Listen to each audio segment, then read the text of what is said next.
This question is from Theory of Machines for 2 marks. The rotor of a turbojet engine of an aircraft has a mass 180 kg and polar moment of inertia 10 kg meter square about the rotor axis.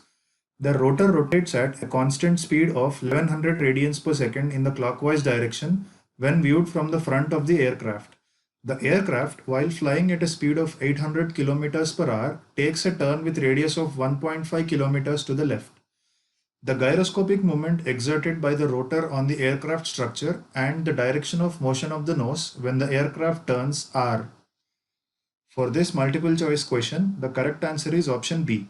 Let's proceed to the solution. We are given with the mass of the rotor m is equal to 180 kg. We are also given with the polar moment of inertia about the rotor axis, which is I is equal to 10 kg meter square. We are given with the angular velocity of the rotor, that is omega is equal to 1100 radians per second. The speed of the aircraft is also given. The flying speed is given in 800 kilometers per hour. So we need to convert that into meters per second by multiplying this 800 with 5 by 18. So simplifying that will give us the flying speed as 222.22 meters per second. The radius of the turn is also given as r is equal to 1.5 kilometers. We know that the relation between velocity and angular velocity are v is equal to r into omega p, where omega p is the angular velocity of the precision. Here we know the flying speed v and the radius of the turn r. So from this we can calculate the angular velocity of the precision, that is omega p is equal to v by r. So substituting the corresponding values and simplifying will give us omega p is equal to 148.148 radians per second.